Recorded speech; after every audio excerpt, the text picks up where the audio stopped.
How do you determine what is a sin or what is a bad deed and what is a good deed as an atheist? Where do you get that from anyways? Well, I guess it's from the society, I guess. Do you believe that whatever society says is good and whatever society says is Yeah. bad?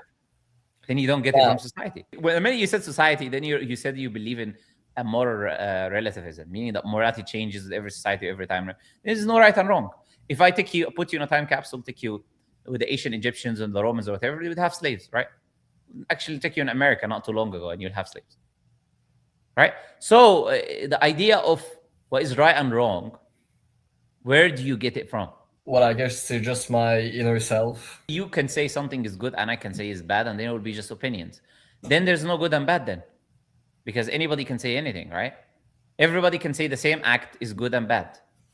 That act on itself, if we remove me and you from the equation, we cannot say is good or bad objectively, because it's based on our decisions and preferences. So if we remove all human beings from Earth, there will be no good and bad, because there is no subjective preferences anymore. No, we believe good and bad is good and bad, whether humans are there or not there. There's something called objective morality, objective good, objective bad. All right?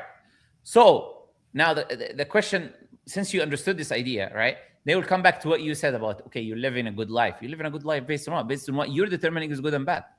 So if you live in a life and you made yourself God, you're going to ask me, how did I make myself God? You made yourself God because you made right and wrong based on what you like. Then you're the God of your own life.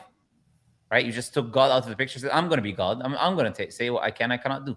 Okay, so if you made yourself your own God, then you cannot come and say, why is God that I didn't believe in at all, when I realized he was real in the afterlife, punishing me for not believing in him?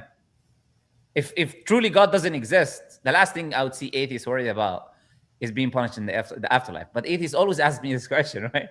They're like, okay, hellfire. Okay, if you're an atheist, if there's no God, why are you worried about what's going to happen in the afterlife? You don't believe there's an afterlife. You don't believe there's a God. But I know deep down, all of these atheists know deep down there's a creator, there's something out there. You know it because we have something we call the fitra, innate disposition that we're created with.